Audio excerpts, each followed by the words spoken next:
Hey, what is up, everybody? Welcome to the Guilty as Charged podcast. My name is Steven, and I am the host as always. Joining me tonight is my good friend Tyler. Tyler, what's up, man? How you doing tonight? Doing very well. I got pranked today for April Fools by my students, and that was a ton of fun. I was honored. It was so sweet that I got pranked by my students. But yeah, I'm doing well. All seems well in the world otherwise, and Daredevil's on. So as soon as we're done here, I'll watch that, and hopefully some more ass kicking happens. Yeah, I can't wait to watch that. The new season has been wonderful. It's not been as gory, obviously, but the ending of the last episode, where there's just the side by side shots, it was so good. Mm-hmm. Um, Also, if you haven't watched Reacher on Amazon Finished that. Prime, Reacher is fantastic. That final fight scene between Reacher and Paulie is one of the most classic bad guy versus good guy showdowns you'll ever watch. So love Yeah, that show. yeah. I thought the fight between him and Polly. At first, I'm like, okay, like that's how it ends. And then he's like walking up the bridge afterwards. And you see him also just like go behind, and it's like, oh, we're going again. Like Yeah, it was a really cool, oh, the fight's still going. Pretty good. yeah, pretty good, pretty good. I have to apologize quickly for my voice. I don't really know what's happening here. I'm not sick. I have not been sick yet, knock on wood. But I woke up today and I sounded like this. So apologies for sounding a little bit off base, but we'll do our best and we'll make sure we get out of here. You people in the chat that are trying to pull April Fool's jokes, it's a little too late. My Yeah. take on April Fool's is that it has become so overkill that I just believe nothing. Like, Yeah. there could be like legitimate news that comes out on April 1st, and I will refuse to believe that it is true because people have taken it way too far. What your students did to you was great. Like, that's a great April Fool's prank. But if you're trying to use this as a way to announce news, like, I'm sorry, I'm not gonna believe anything you say on April 1st. No. Good luck with anything that happens. Good try in the chat for sure. The funny thing is, we've had so many things break the last couple of weeks on the show that, Yeah. like something could actually happen because it's happened several times. But Herbert getting traded, no. As much as someone wants to recycle that take every year, again, like I think Jim Harbaugh would rather like vote Democrat than change the so I don't think he's going anywhere anytime soon. Yeah, I cannot believe that a reporter asked him about certain things at the owners meetings yesterday. That was just hilarious. So not a ton to take away from that particular press conference event that Jim Harbaugh hosted at the breakfast down there in the owners meetings. He did confirm that Zion Johnson is going to be getting a real chance at center. Don't believe it. We'll see. He said it on March 31st, not April 1st. So there is with that. Fair. But yeah, nothing crazy that jumped out to me from that. But we've talked a lot about the center left guard conversation quite a bit. So the main topic of today's show, we did this last year and we loved it. We got a lot of great feedback from you guys. So we're bringing it back. This is our take on the riskiest 2025 NFL draft prospects. Mm-hmm. Obviously, we're not really talking about a ton of day 3 picks here. Like like most of the day 3 picks are risky in general. But this is a group of players who, for one reason or another, are not checking every box for us or for teams. And so there's going to be players with health injury risks. There's players who don't check the film box. There's players who are not going to test who check the testing box. There's players who are not going to, there's just players who don't check every single box. And so we are going to talk about that group of players today. There are going to be players who are on this slideshow multiple times. So it's just going to be an interesting way to talk about some of these players that a lot of people, whether you're a fan or whether you're a draft person, like you might really like a certain player, and it might not check out. We didn't include him in this episode, but Jaden Higgins, for example, from Iowa State, his reception perception portfolio that Matt Harmon just charted is one of the worst that I have ever seen from a notable draft prospect. But I still love him. Like his film and his athletic testing are fantastic to me. Obviously, Matt Harmon knows a lot more than I do about charting wide receivers. So this is not our intent to try and like sway you from these players. If you like them, you like them, and if you don't, you don't. But we're just trying to present as much information as we can about these players, and we don't have all of the details. Yeah. But this is our intent of trying to, put some stuff out there that not every player is going to check every single box. Yeah, this is not everyone's going to love an episode like this, but those who love an episode like this are going to love episodes like this because it's just that extra thing that people love to like keep in the back of their minds when the draft is happening. And I looked at last year's group that we talked about, and you guys can go through it. We talked about we'll talk about injury concerns, and that was Brooks, that was Eric All, that was Blake Corm, these guys that didn't not the same injuries, but like they didn't finish the season because of one injury or another.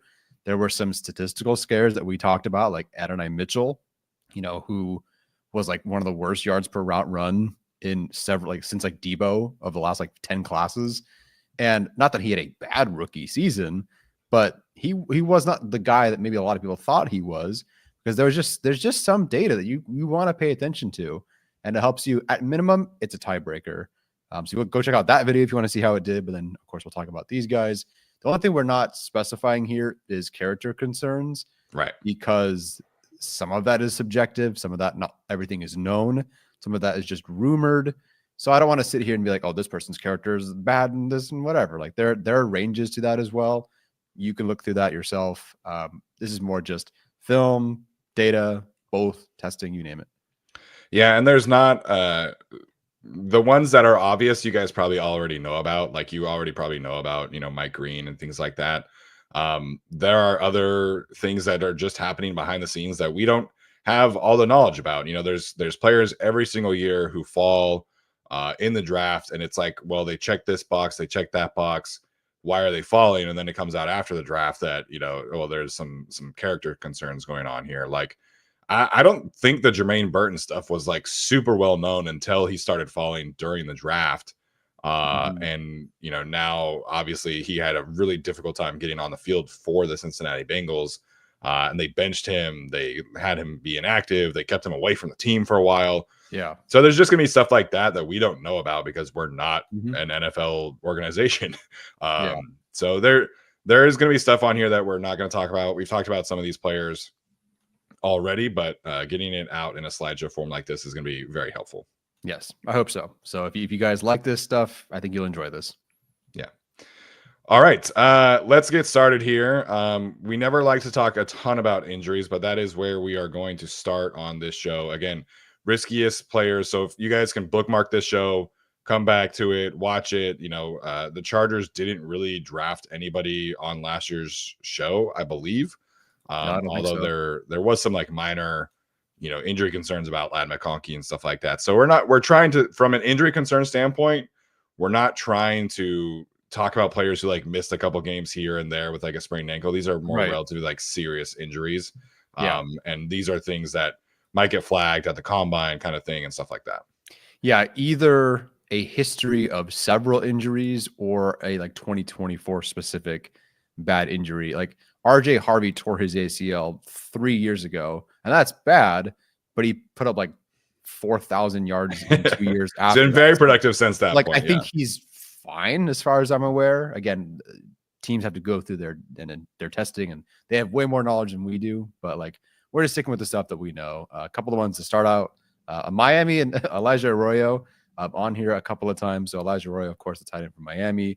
Season-ending knee injury in 2022, injury issues in 2023. Jalen Rivers, maybe the most hey, this guy could have been a round 2 guy, but now he'll be a day 3 guy because of an injury and season-ending injury in 2021 and 2022, and he struggled with injuries in 2024. Brendan Thorne loves the guy.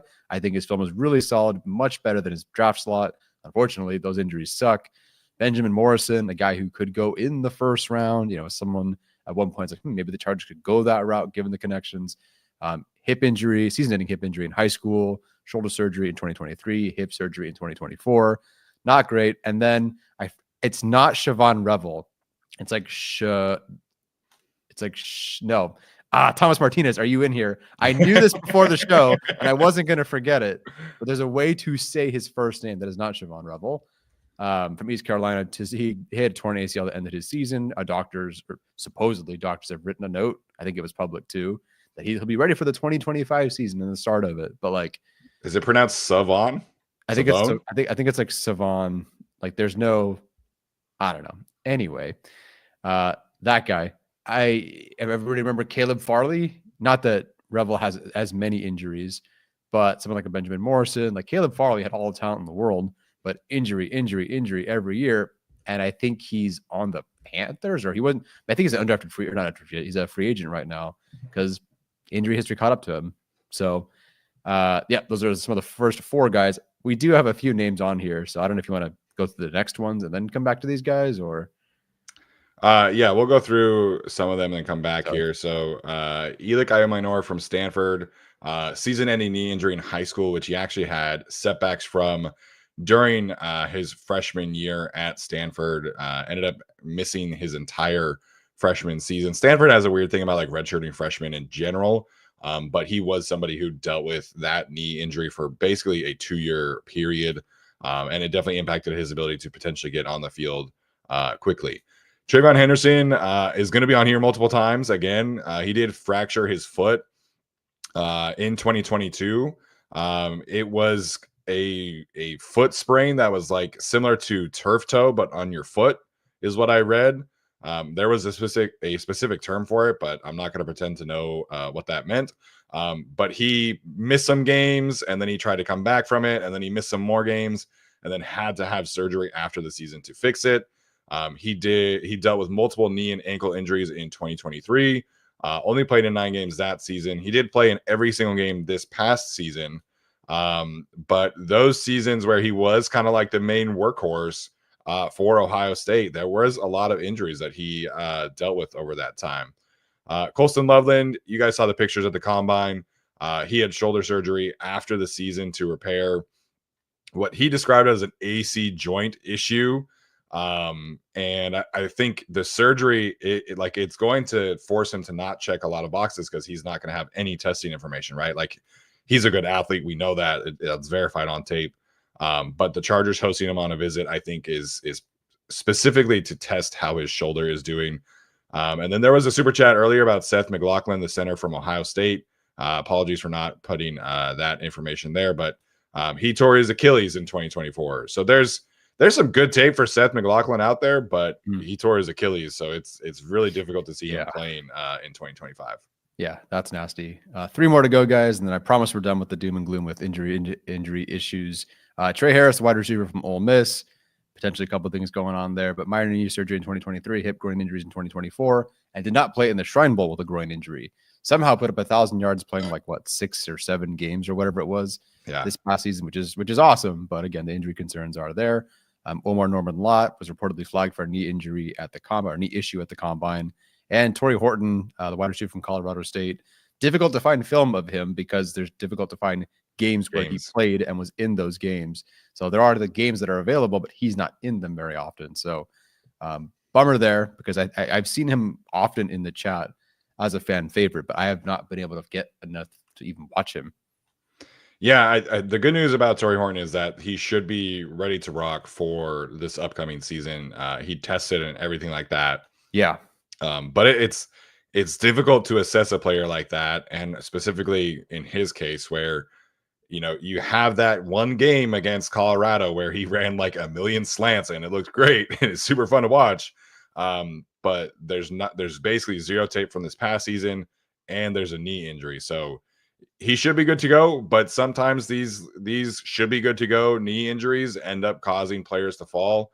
Jamari Sawyer is a prime case of this, where his knee injury was supposed to be all clean, and then he goes to the combine and he gets flagged for it, and nobody knows about it, right? Like there's nothing about it, and then he falls to the 6th round when he really probably should have been like a 3rd, 4th round player. So some of these injuries, like, they might seem okay, but the way that these teams conduct their business, it might be, something a little bit more serious.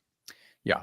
Any one of these guys in particular on here just stand out as the biggest question mark?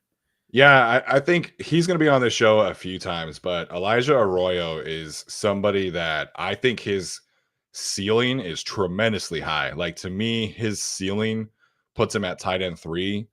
And part of that is I don't love the rest of this tight end class, but the traits are just so easy to see from him. You watch like the Senior Bowl highlights, and you watch his testing, and you watch his There's a great play from their bowl game where Damian Martinez breaks out wide, right? And he scores like a 65-yard touchdown.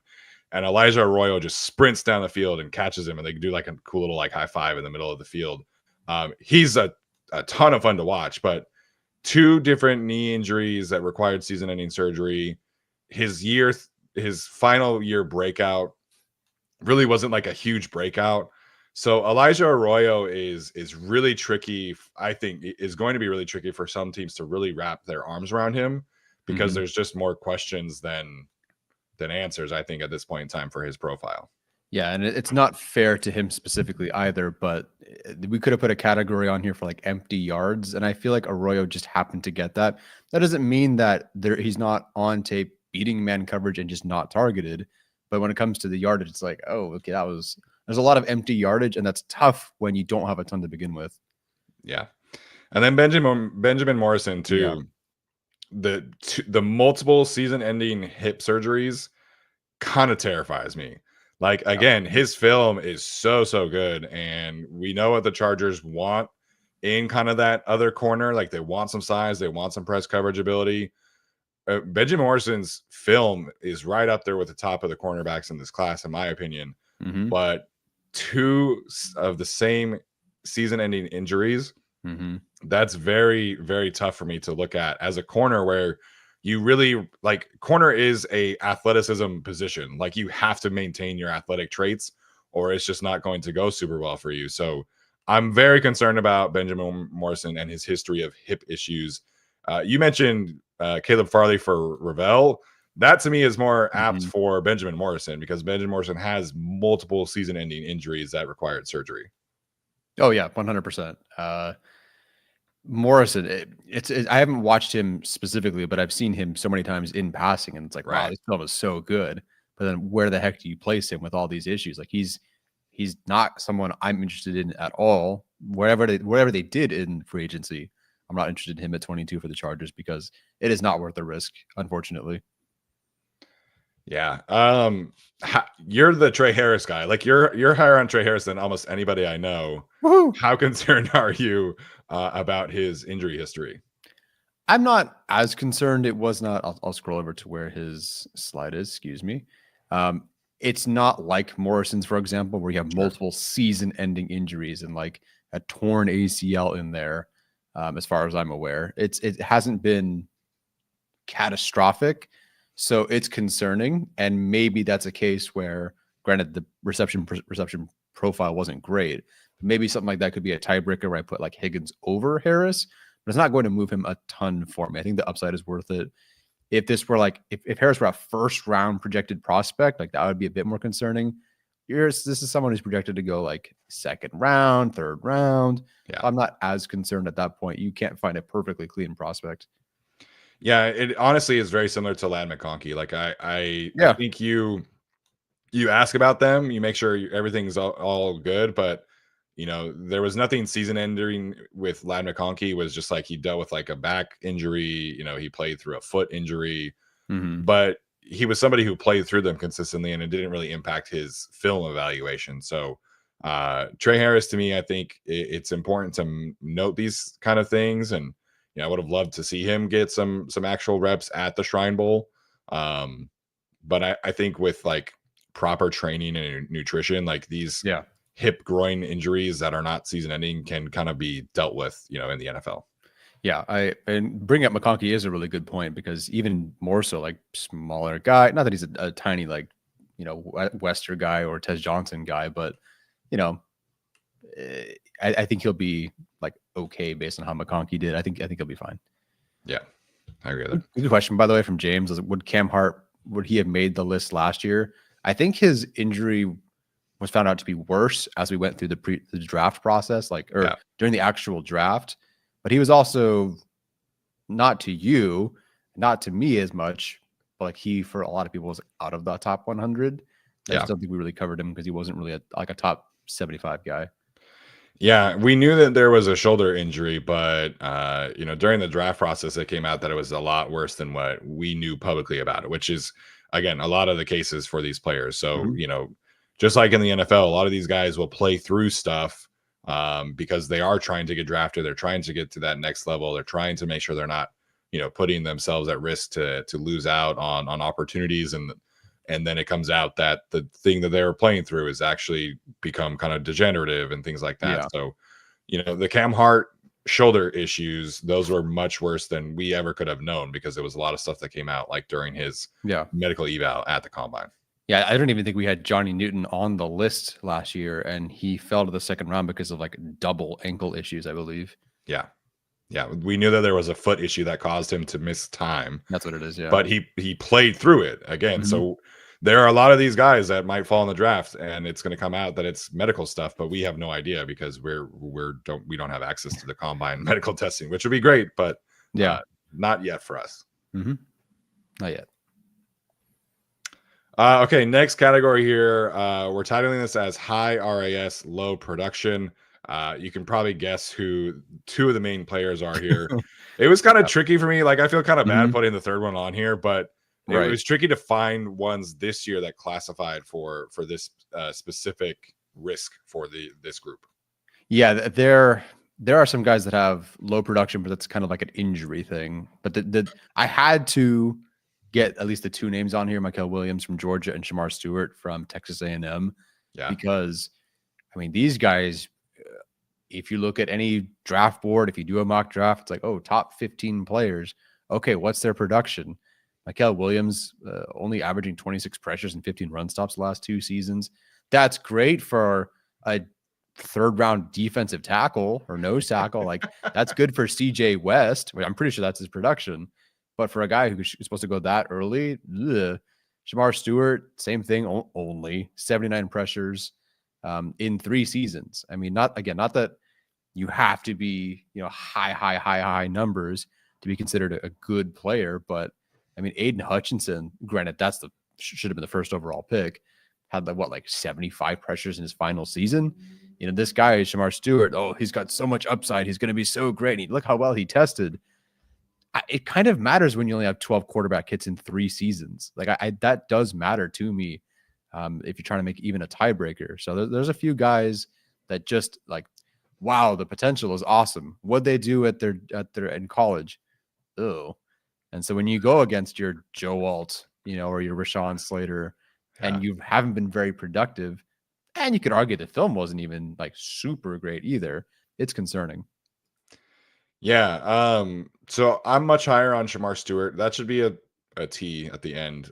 So my apologies there for the typo, but Thomas Martinez pointing out in the chat, if he's a good edge rusher, why doesn't he rush good? Yeah, exactly. I think the Shamar Stewart hype has gotten very much out of hand. And some of it is driven by the league. Dane Brugler thinks that there's basically a 0% chance that he does not go in the top 10. Like, he's putting it out there that he's going to be a top 10 pick, which to me is kind of crazy. Like, when I watched Shamar Stewart, I was like, okay, like at pick 22, I can definitely talk myself into this kind of player where these flashes are just insanely high end kind of flashes. And then he tested like one of the 2 or 3 best, athletes of all time at that position. Like, his number 1 RAS comp is Myles Garrett. Like, the dude is a physical freak of all freaks, but his lack of production, I think, there's several factors to it. One, the pass rush technique is just like not there. Like, he very much is a work in progress there. He will try stuff. He tried like this little like half fake spin one game, and I was like, okay, you're trying stuff. All right. But if he doesn't win with speed to power, he basically does not win. There are some opportunities where he will win with like a rip move or an arm over, things like that, but it's very inconsistent. Justice Mosqueda was on the Athletic Football Show. He's kind of like a pass rush guy on Twitter. He was pointing out that the number 1 responsibility for defensive linemen in the Texas A&M scheme, or any scheme that runs like this 3-3-5 bullshit that I hate watching every single year in college football, their number 1 responsibility is to stop the run. So they are coached to stop the run first, and then if they see that the quarterback actually is going to pass, then they can pivot into a pass rush. And so it doesn't really create an opportunity where these players consistently can like actually rush the passer. So that is a factor as well. he didn't play a ton previously. Last year I think he only had like 100 pass rush snaps. This year there was a lot more pass rush snaps, so that's all of a factor. Same kind of thing for Micah Williams. He played a ton of 4-eye, defensive end. He didn't really play a ton of edge snaps. When he did get to play on the edge, I think his film is good. It's like, again, I could talk myself into him at 22, but there's, again, a lot of people who think that he's going to go top 10. But he also didn't test like he did not test like Shamar Stewart. He tested fine. He's a very good athlete, but he's not like Shamar Stewart. So there's this challenge that teams are going to have to figure out. And the Athletic Football guys talked about this with Justice Mosqueda. Like, do you bet on the traits or do you bet on the production that you can actually see like high quality tape? And some teams are very comfortable betting on the traits and other teams are not. So it is just kind of specifically at edge with these two. It's a very tricky evaluation because you can see glimpses of the traits, but it's like with Shamar Stewart, it's like 4 or 5 times, in a game of 70, 80 snaps. So it's very tricky. Yeah. What would you classify the Chargers as at this point? Like, would they not prioritize, but like, would you trust them to take the traits guy over the, let's say, like Eziraku, for example? I think at edge, it's still too early for me to say that. They did promote their edge coach. But if this were, oh my gosh, I'm totally blanking on his name right now. GIF? If they had GIF still, 100% I'm comfortable taking the traits. Like, I don't think that's even a question. I don't think we know enough about the edge coach right now and how he can handle that. If this were Mike Elston and he were coaching the edge rushers instead of the defensive tackles, again, 100%. So for defensive tackles, you take the traits and I trust Mike Elston to figure it out. You take a cornerback whose traits, low production. I think you trust Steve Klingsfeld to figure it out. But I think at edge, I don't think we know enough quite yet to tell just how good that coach is yet. Yeah. One question here about Jared Wilson. Would he fall into this category for you? No, because his statistics are like fine. Like his pass blocking efficiency rating is above average. But he is going to be in on this show. Yes, Thomas pointing out that the history of the Ravens says that they value experience and production. Yeah. Edge rusher for the Ravens has always been kind of a position that they're very much okay, like hitting in free agency. That's it. That the one time they took a gamble on an edge rusher who didn't produce a ton was Odafe Owe, and that's gone like okay. But for the most part, they're very much a team that's like, Justin Houston, Jadeveon Clowney, like they're very much a mercenary kind of edge rusher kind of team. So be very curious to see what happens with the Chargers there. Yeah. Trevor Scott asks, is Shamar like Verse? No, Verse was like my edge one, and Shamar, I don't know yet, but I can tell you they don't even kind of have the same grade for me right now. Yeah, Jared Verse, his was film, tape, everything was great. The only question about Jared Verse was that he entered the league as like a 24-year-old rookie because he was in college for a long time. So that was about it. I mean, he checked every other box. So for Michael Williams and Shamar Stewart, it is a tougher evaluation, I think. And for the Chargers, this might not even matter, right? But it's very difficult to talk about these guys and not mention the lack of production. The last one here briefly, Donovan Edwards. I can't believe he tested as well as he did after watching the tape. And I this is kind of a bit, but at the same time, like it's worth talking about because the Chargers like potentially could be drafting him. So he had the 3rd highest running back relative athletic score this year, 9.78, tested through the roof. This past season, he averaged 2.86 yards after contact per attempt, which was 64th out of 73 running backs in this class, which is not very good. He had 497 rushing yards in 2023 and 592 in 2024. Again, a lot of context there, but one of the reasons why people really like Donovan Edwards is because he almost had 1,000 yards in 2022 when Blake Corum was injured. And with Blake Corum this in 2023 and without Blake Corum in 2024, the production is not very good. But he did test very well. I do like his pass protection film, and I think he can catch the football effectively. But the production outside of that is very, very much a low production. Yeah, I've not watched him. As Bolt Casa mentions, like Mullings over Edwards, it seems to be trending that way for most. Yeah, 100%. So, but I've not watched Mullings. It's a bummer with Edwards because watching him during the Harbaugh, like the title run and the stuff they did last year, the previous year, like, wow, when can you draft this guy? Now it's like, do we have to draft this guy? Feel terrible, but that's just the way it goes sometimes. No, they should be drafting a running back much earlier than where he will go. Yes. All right, you want to get to the next ones here? Sure. Next one is inconsistent film. I think Steven has a couple of. There's 2 slides on here, yeah. 2 slides of inconsistent film, yes. Okay, so I did not watch Wilson. I'll start with Caleb Johnson. I definitely agree with the inconsistent film there, and frankly, I was underwhelmed by the tape overall. And we'll get to the rankings and big board and stuff eventually, but I was generally underwhelmed by him. Terrence Ferguson, I definitely understand the inconsistent film there. Sometimes looks pretty good. Like you see legit, like, hey, that could be a tight end 2 or 3 in this class. And other times it's so inconsistent. The film on Ferguson, when people put it out there, it either tends to be like, wow, look at this great play, or wow, that was awful. And it's tough when there's sometimes not that in between with him. So I get that one for sure. Not running routes at full speed. I'm glad you noticed that. I didn't notice it as much. Maybe it's because it's a tight end. I don't care as much in terms of like that versus a receiver. But yeah, him not showing up in some moments, I think could be interesting there.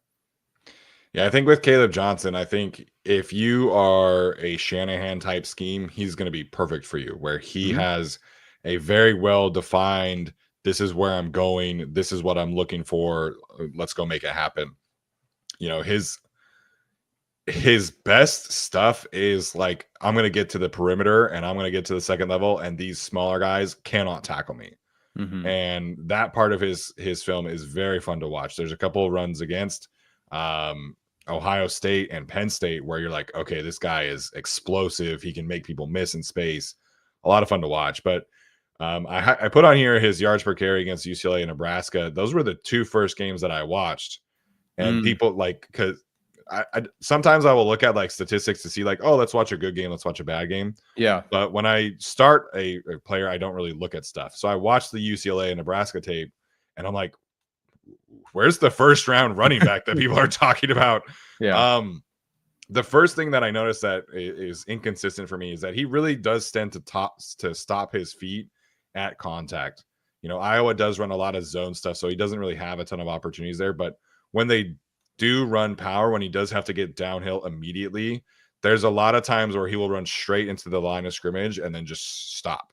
And like, it's just the skill set is not somebody that consistently creates yards after contact. So he is somebody that to create yards after contact, he has to get out on the perimeter. He has to get out to the second levels. If you're asking him to create, you know, these opportunities, like J.K. Dobbins was a great example of this last year, where, you know, there should be plays where there's 2 or 3 yard loss and J.K. turns it into an 8-yard gain. There's not a lot of that on Caleb Johnson's film. There's a lot of plays where I have a very clear lane and I will make somebody miss, or I will run somebody over, and that's a lot of fun. But the inconsistencies, I think, really will hurt him in the NFL because he's not somebody who can consistently create those yards after contact. Yeah, he'll be a player that if he goes to the right team, right system, right offensive line, like we'll have to eat our words, I guess, because the production will be awesome. But you put him on 28, maybe other teams, and the concerns will be realized. Yeah, like there's a lot of analysts out there who think like, oh, this is somebody the Chargers should take in round 2. And I'm like, I don't think he's a scheme fit at all. Like he is somebody, he's a bigger back, but he is a 49er, Dolphin, Vikings kind of running back. And so that's the kind of stylistic fit there. With Jared Wilson, I don't think the Chargers are going to be taking a center super early, at least a pure center at this point in time. But again, watching him, he's center 1. There's a ton of hype. His good film against Kentucky is outstanding. Like I would put it up against any film of any offensive line, interior offensive line prospect out there. But then you watch him against Texas, against Alfred Collins and those guys, and they completely took him to school, where his inexperience really showed up. It was a lot of poor angles, a lot of poor strike timing. You know, but he is so athletic that against slower footed defensive tackles, he can get on them in a hurry and he can, use his strength and natural ability to create leverage and move people off of the football. But when he's going up against players who are experienced, who have big time game experience, who have natural instincts and all of this, repertoire to their games, he really, really struggled. So his Texas tape was not very good. And so he's somebody that, like, the highs, you see the ceiling and it's definitely there, but the lows are very, very low. His floor is very low, in my opinion. I wish he would have gone back to school, honestly, like get another year of just consistent college production. And then I think we would be having a very much different conversation about like where he could go. But his high end tape is great. His low end tape is not very good. Lovely. Have not watched. I guess I'll have to. I guess I will start with Texas and get that out of the way. Apparently, Ole Miss as well in the chat. But yeah, if he's got good showings, that's great. Not a first round projected player, I think. So that's fine. On here, we have Ted McMillan from Arizona, Walter Nolan from Ole Miss, and James Pierce from Tennessee. James Pierce is what you wrote here is like literally the it. What you wrote for him, for the audio audience, is what happens when he can't jump the snap. Not much. And that's very true. Like when he can time the snap, jump the snap, he's great. And there are some stuff they do in stunts, like that's wonderful and all that. But again, there are highlights, and then there are the 75 plays you have to watch when you watch all 22. And most of it is kind of not a lot happening. It is, and we'll go through all the names, and we've said it several times, this edge rusher class is tough to place with all sorts of issues. Pierce having some other like maybe coachable issues as well on there. Walter Nolan, another good one. Like you said, if you have the right coaching, you take Walter Nolan. But if you rank Derek Harmon higher because he just seems more, granted only 1 year, but he seemed more consistent in that 1 year, I'd get it. So for Walter Nolan, I think I even wrote it in my evaluation. Like he's exactly the player you want to take if you want to get like the most, like the guy who can do the most for you in this range. Yeah. Obviously, there's missing Kenneth Grant, and these guys. But in that range, like Walter Nolan can definitely be better pro than Derek Harmon if you can get him there. And that's the big risk there. Yeah, I'll start with James Pierce because you mentioned him off the top kind of. And so the first game I watched of James Pierce was Alabama. And it was at home for Tennessee. And he was on top of the snap every single time. He ended up with 10 pressures in that game. Yeah. Just was completely dominating the snap count and was wrecking the game. And then the other game that I watched, he had 2 pressures in. And I was like, okay, what's the difference? Well, the second game was on the road. In the second game, he wasn't able to jump the snap count. And then you see the way that he tested, where he ran a great 40 time, but his jump numbers were very well below average, and his agility numbers were very well below average. And so you realize James Pierce is just like fast. He can just run fast, and that's who he is. There's not a lot of bend to him. There's not a lot of twitch to him, but he is fast. So he's somebody that I have definitely lowered on throughout the process where, it's not a bad thing that he can jump the snap. That's great. A lot of other great edge rushers in the NFL jump the snap. Like I know people got sick of Joey Bosa trying to jump off sides, but that's what you're trying to do. You're trying to get a jump on the snap and get every advantage you can.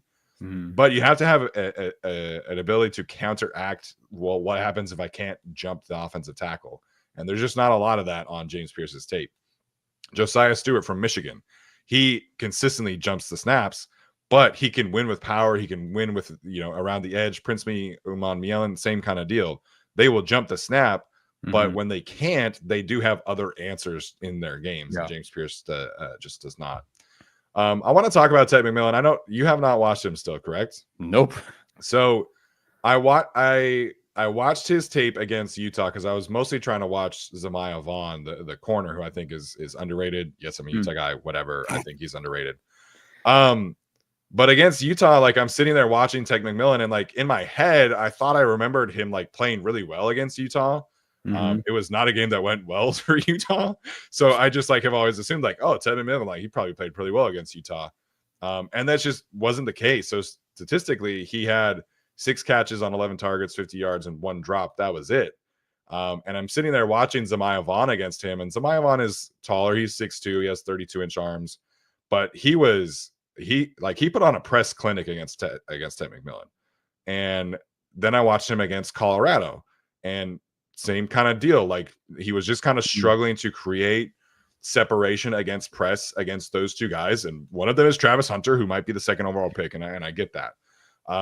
But then you watch him against BYU, and it was the same kind of thing. 5 catches, 38 yards, not a ton of impact in these high-end games. He had 86 yards and a touchdown against ASU, but he had 2 drops. So I'm like sitting there going, okay, you take his 4 biggest games, and Arizona wasn't super good this year, but his 4 biggest, most important games against Utah, BYU, Colorado, and ASU, and he really struggled to make a positive impact in all of them. His touchdown against ASU was like a blown coverage. Like it was not like he went up and mossed somebody. So Ted McMillan to me is becoming trickier and trickier. And maybe this is me just like overthinking it, and maybe it's prospect fatigue.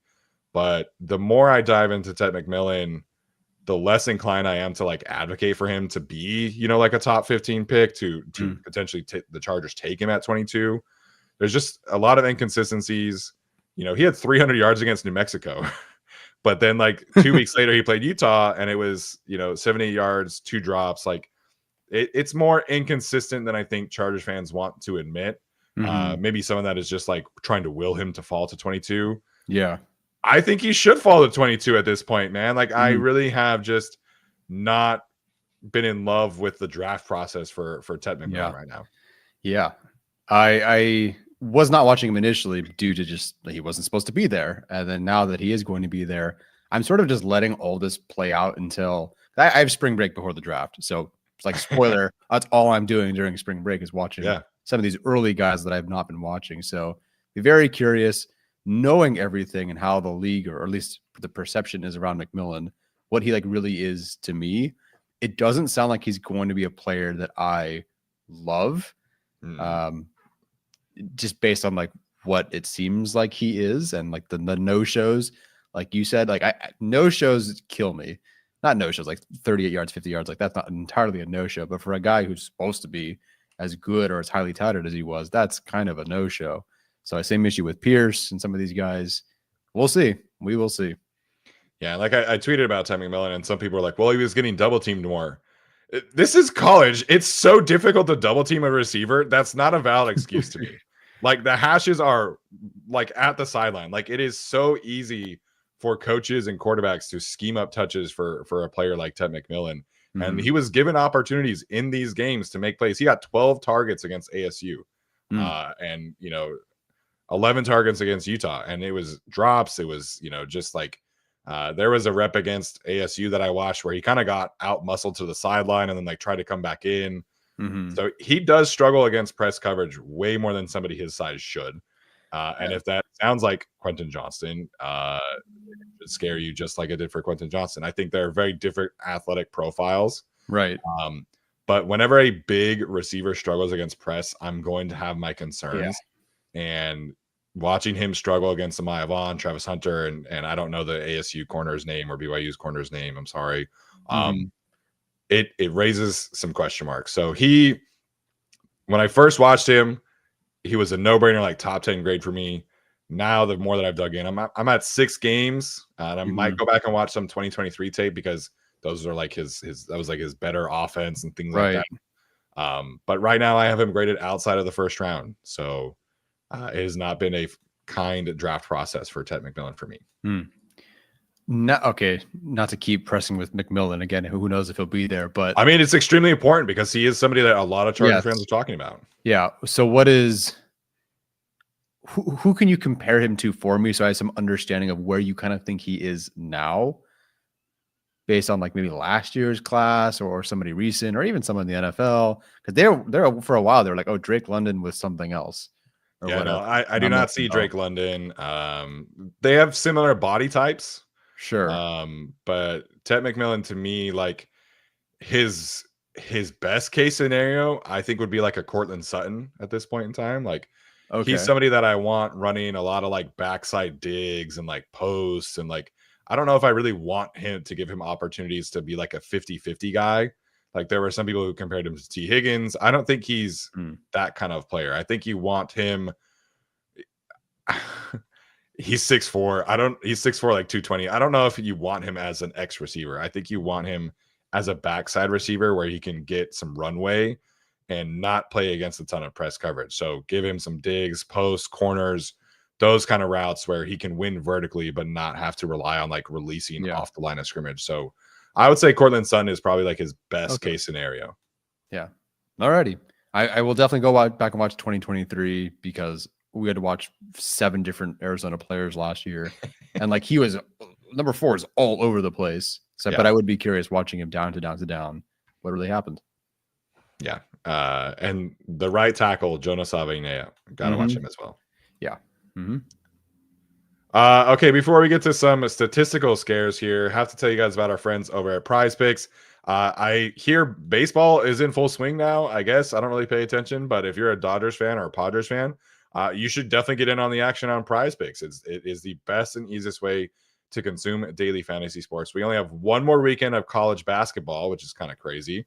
The NBA playoffs are right around the corner, and Prize Picks truly has you covered in whatever kind of sport floats your boat. Now that the NFL is in the off season, Prize Picks can kind of fill the void a little bit. So prizepicks.com/guilty, code guilty at checkout is truly the best way to get in on the action. In a bonus, it does help support our show on the Guilty as Charged podcast, and it helps support you as well. So prizepicks.com/guilty, code guilty at checkout. Best and easiest way to consume daily fantasy sports.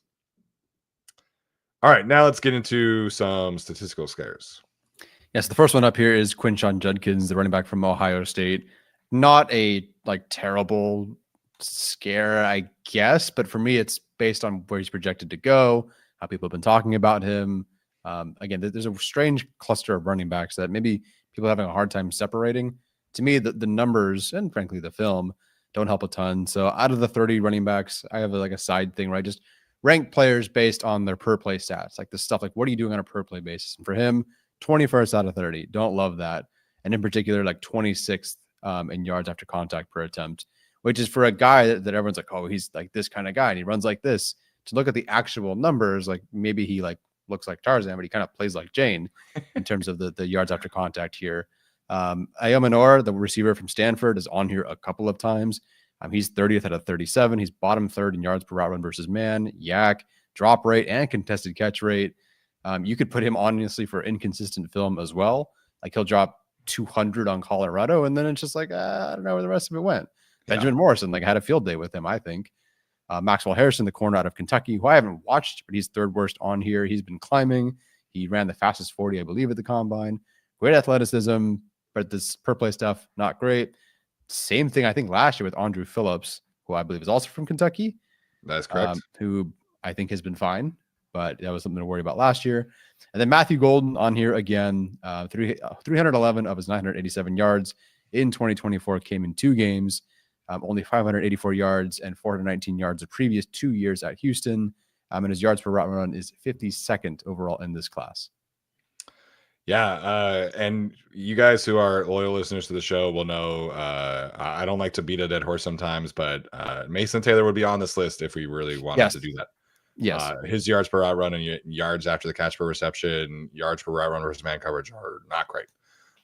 Matthew Golden, again, a very tricky evaluation, and some people will argue that unlike Ted McMillan, he did show up in his 2 biggest games. So the 2 games that are on the screen here where he had the 311 yards were in the playoffs, in the college football playoffs. So he did show up in his brightest moment. And the nice thing about Matthew Golden is that you see his usage and everything like that increase throughout the entire season. So there is a lot to like about Matthew Golden, but his statistical profile is one of the more concerning ones for a potential 1st round pick. And now we're at the point where like Daniel Jeremiah and Dane Brugler are talking about him as like a top 10 pick. Yeah. And this is a wide receiver who his career high of 987 yards came in like 16 games for Texas. So statistically speaking, man, it is definitely a big concern for Matthew Golden. Yeah. As people are pointing out, and as you already said, like the game against Georgia, like if that you take that and you just slap it next to his name on the big board, like if you think you can get that and that's what he's going to be moving forward, heck yeah, like that is a great player. A top 10 pick is still crazy to me. And again, I don't buy the 4.29. We talked about that a million times. So he is definitely a tricky evaluation because I've gone from like, oh, this guy's kind of underrated to, whoa, what the hell are we doing? But that's the draft. That is the draft. Quinshawn Judkins, I mentioned like the Jaden Higgins aspect of this earlier. This to me, seeing these statistics, it does not make any sense because I watch Quinshawn Judkins and I'm like, man, this guy can really create yards after after contact. And then you see the rankings and you're like, wait, this doesn't line up. So he's a tricky one because when I watched his film first, I was like, I really am talking myself into Quinshawn Judkins, but then we're watching 3, 4, sometimes 5, 6 games for these prospects, and there's Quinshawn Judkins played 15 games for Ohio State this last year. But he's one where I'm like, the film and the numbers do not match up. So his film is a lot of fun. I think he does create yards after contact consistently. I think he has the contact balance you're looking for. But his yards after contact per attempt are very low. Yeah, I don't know how much is between like the 26th guy and the 15th guy. So maybe there's just a really tight, like they're just really close by and he just happens to be 26th. Sure. But yeah, the numbers is definitely concerning. Yeah. And Minor, like you mentioned, could be on here multiple times. He's another one where like you watch the highs and you're like, this is pretty fun. And he blocks his ass off. Yep. But the receiving tape is very up and down. Mm-hmm. Our next risk here are 1-year wonders. You can make an argument for several players that we have already talked about to be on here. But Darian Porter, the corner from Ohio State, he has only played 694 snaps since 2020, with 425 of them from this past season. I want to say he was a wide receiver first and then transferred schools, stuff like that, right? I don't recall. I know he played a ton of special teams. I don't recall if he was a receiver transfer or not. I'm sure I wrote it somewhere. Okay. We'll have to go back there. Yeah. Again, Elijah Arroyo, he was the 1-year wonder. That's mostly injury related, but he had 157 total receiving yards in his first 3 years combined of college, and then 590 in 2024. Only 46 career catches in his entire college career. That would be definitely a statistical outlier as well. Derek Harmon, the interior defensive lineman from Oregon, only 35 pressures in 2 years of significant playing time at Michigan State, and then he led the entire country in pressures this year. Some people have pointed out that like he lost a lot of weight between Michigan State and Oregon, and that really kind of allowed him to unlock his game. I want to go back and watch his Michigan State tape as much as I can and kind of see like what the responsibilities were like and things like that. Because he's somebody I really enjoy watching, but if he's changed his style and his body that much, I want to go back and see kind of what happened at Michigan State. Yeah. And then Matthew Golden on here again. We like Matthew Golden, I promise. Like Steven doesn't hate Matthew Golden, despite what the last like stream's comments say. But yeah, just had a nice final outing. 987 yards is not bad. It's not great. That's a very solid final outing, especially in this last couple of games, but just didn't do much before that at Houston. Yeah. You really like Darian Porter Jr., or not Jr., excuse me, but you like Darian Porter, correct? Oh yeah. No, definitely really, really, really like him. A little bit older, of course, like he's had to wait his time to become the starter here, but I think his film was awesome. Like no one was getting on top of him. Loved the film overall as a boundary guy. And I'm like, he's probably going to test well. And then he tested really, really well. So it's nice when the RAS matches what you see. And with him, like he just controlled the sideline. I think he's a wonderful, wonderful like day 2 option. There was something else about him though that I was concerned about. I don't remember what it was, but I think he'll be 25 in January, and so that's a bit problematic.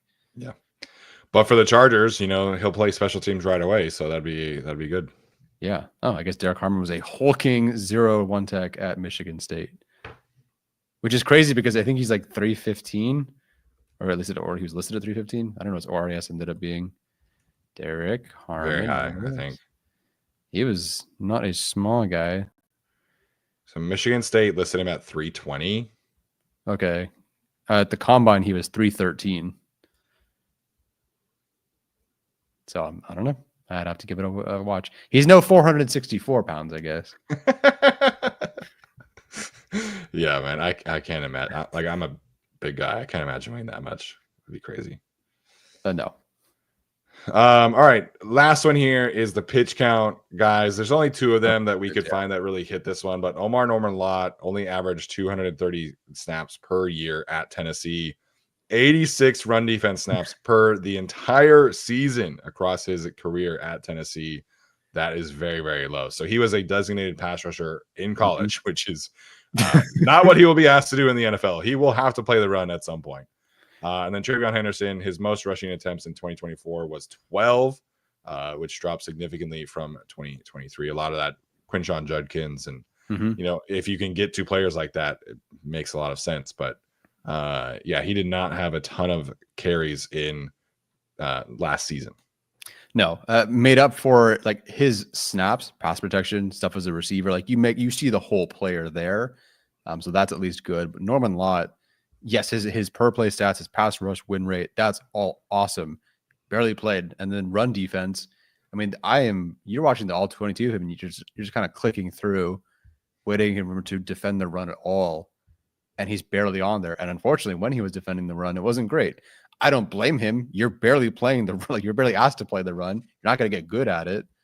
So what he does as a pass rusher, pretty fun, hyper athletic, showed up on film, but he barely played. So it's definitely a risk there. Yeah. I mean, there's a lot of Georgia guys that have like barely played that you know, can kind of reminds me of, but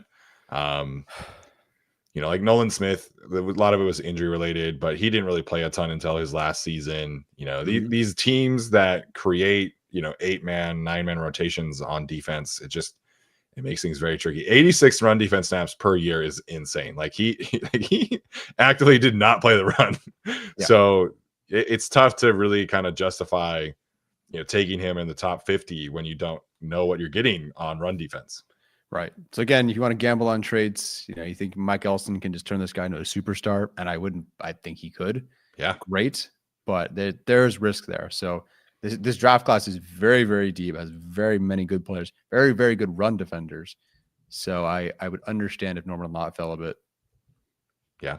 I mean, Jim Harbaugh said in his thing yesterday that there was like double the amount of defensive tackles at the two combines that he attended. So there is a lot there. Thomas Martinez says that Harmon was at one point 350 pounds. So that's, man. I mean, to me, that just only solidifies his potential of where he can go. Like he goes from a 350-pound zero technique with no pass rush productivity to his name to 310 pounds ish, let's say. Yeah, and he's leading the country in pressures. So that's pretty good. That's a pretty significant transformation that I think should solidify his, you know, ceiling as a top 10 or top 20, 25 pick or whatever. Yeah, interesting range there. Robert Moretti apparently did not like my Cortland Sutton comparison. Cortland Sutton's really good. It's pretty good, man. That's a solid outcome. Yeah, Cortland Sutton has been 1,000-yard receiver like 4 different times in his career, and he's currently making like $20 million. So not every player is going to be compared to, you know, a all-pro elite player. So nonsense. That's all you're supposed to do. Someone called Matthew Golden like Tyreek Hill. Who was it? I forget. It was like some article that came out. It happens every year. It's Keenan Allen, Tyreek Hill, Deebo Samuel every freaking year, dude. And all white guys are all white guys every year, dude. Yeah. Now that they're Xavier Restrepo ran a 4.8, now we can actually compare him to like one of those white Patriots guys because it's actually true. Yeah, there you go. Oh man. All right. We'll get to some quick super chats here. Gary says, hey guys, what about stringing together some later round draft picks for Seth McLaughlin? It's a risk, but we talked about him a little bit. The torn Achilles means that he's likely going to redshirt. So if he falls far enough, the Ravens just did this with Andrew Voorhees, where they took him. They also did it with David Ojabo. Like there's track record of the Ravens doing this. So I wouldn't hate it with where the Chargers are at, but he would have to fall like pretty far for me to be comfortable taking a redshirt center right now. Gabriel says, what in Mike Green's film has shot him up this year's board? Have you watched Mike Green yet? Yes. Right about the moment where we all found out there's potentially some character issues. I absolutely fell in love with him only to go, shit. I think what specifically does it for him to me is the last quarter of the games that I watched, where for whatever reason, like I was watching his games going, what, really? This guy? For some reason, the last quarter of games, there's like a string of like 6 plays. He just kills the offense. And you go, okay, that's incredible. And to do that at the end of the game with his motor is incredible. Yeah, I think you watch the Ohio State game and just some of the cleanest wins against high-end offensive linemen that you'll see of any pass rushers. Like he jumps the snap, they all do, right? But there's a spin move against Ohio State. There's an inside Euro step against Ohio State. Like his tape against Ohio State like made me like stand up out of my chair when I was watching him. Like it's ridiculously fun. He actually plays the run like really, really well too, like much better than somebody his size usually does. Yeah.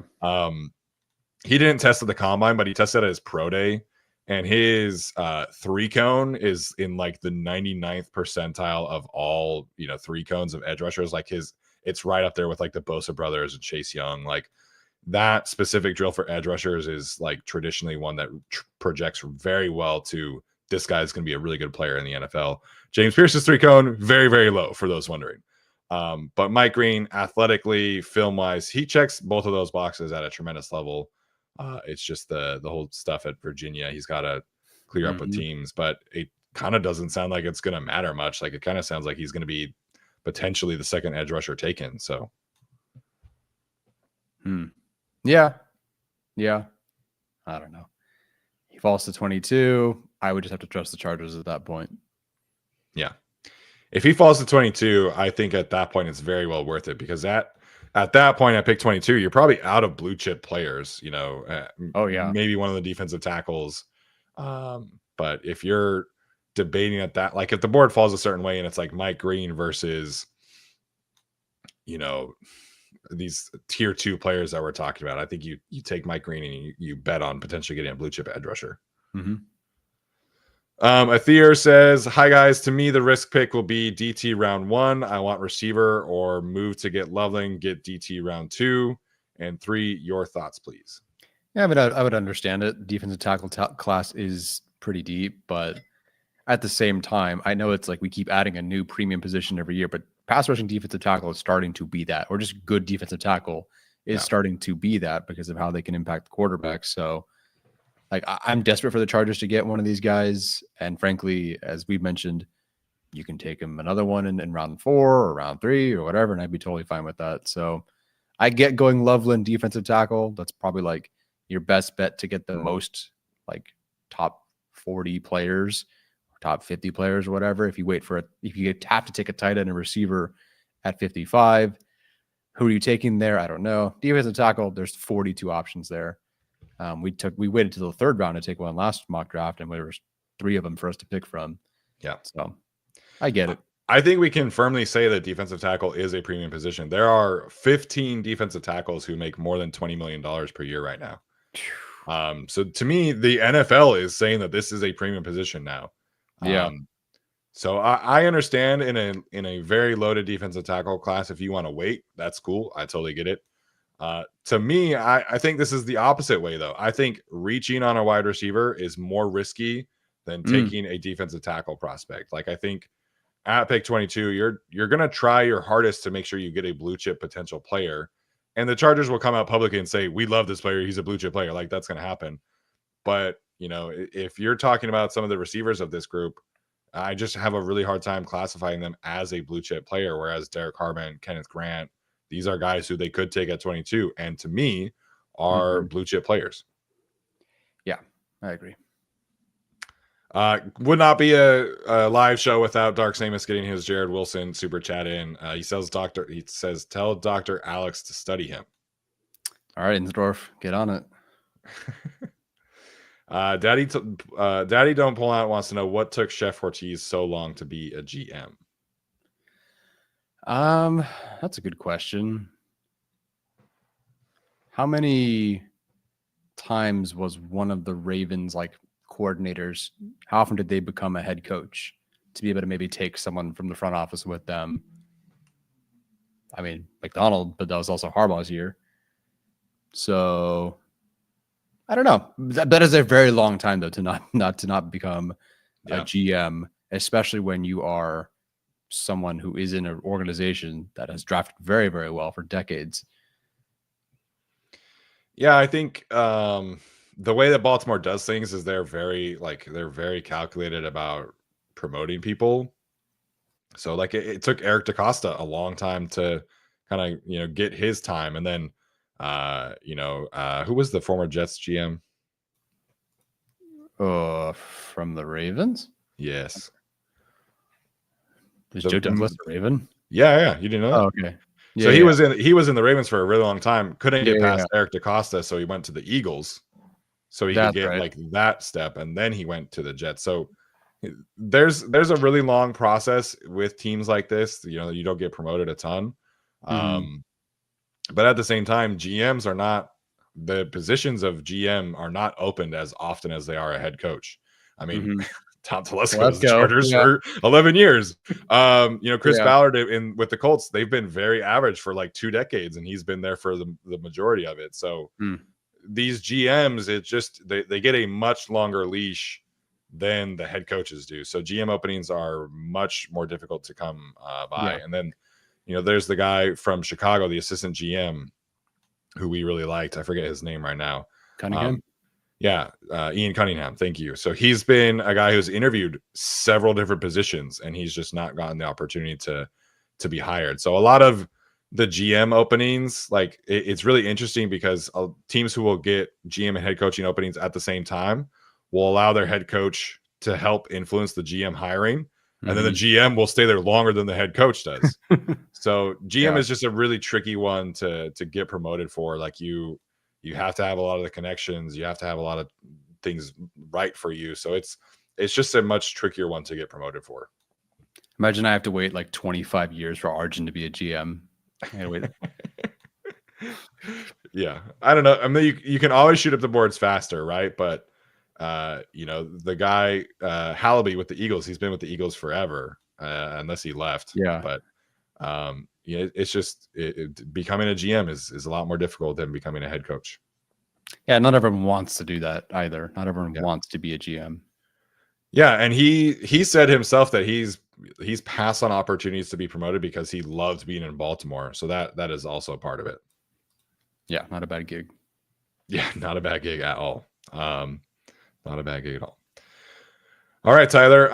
Any other final thoughts before we head out? I'm more excited for the safest players one. I don't know. It's just kind of like warm and fuzzy, and I can talk positively more so. And I'm excited for that one. Yeah, we like to go, or I always like to go bad news and then positive news, end on a positive note. So we'll do safest prospects on the next episode here. Athir just sent in another super chat, which we really appreciate. Yes. He says, question, I made a mock trade. I got declined to move up to 1 to like pick number 1 to take Warren. I have rounds 3 this year, but 1 and 3 next year. That's fair. Please do not move up to 1 to take Warren. No. Do you know who I think is going to take Tyler Warren now? That would be Mr. Ben Johnson and the Chicago Bears after the way he spoke about him yesterday. Oh, yeah. Yeah, they've got line pretty situated. Yeah, that would be fun. That would be like he won't be there for the Chargers, so therefore please go to a fun team. Only Brock Bowers can pull off going to absolute dog doo-doo teams and being a good player. Yeah, it's funny though. I saw him talk about Tyler Warren like so glowingly, and then Bears fans were like, "We have Cole Kmet. We don't need him." I'm like, brother, you're not passing on Tyler Warren because of Cole Kmet. No, not at all. I mean, feel free to. If you can go to 22, that'd be nice. I'd be advocate for trading up for Warren if he gets close enough. Is he on your booty shorts list? Warren? Yeah. Yeah, if Warren falls to 22, yeah, totally. Who needs booty shorts? No, I'm just kidding. Booty shorts and a handstand list. Tyler Warren is on top of that list, I think. It's pretty close. It's pretty close. That'll be my big board ranking, actually. It won't even be my top 50. It'll just be the 10 most twerkalicious the players that will elicit a booty shorts the most. Yes, there's a trend now where it's like shaking your twerking for how much you like. Oh yeah, I've seen those videos for how much you like desserts. I think was yeah. So I will now be doing. I guess I'll be doing that for my draft evaluations. Yeah, there we go. We'll love to see it. Okay, all right. All right, you guys, that is going to do it for us tonight. Like I mentioned, we'll be back on Thursday for a more positive showing of this.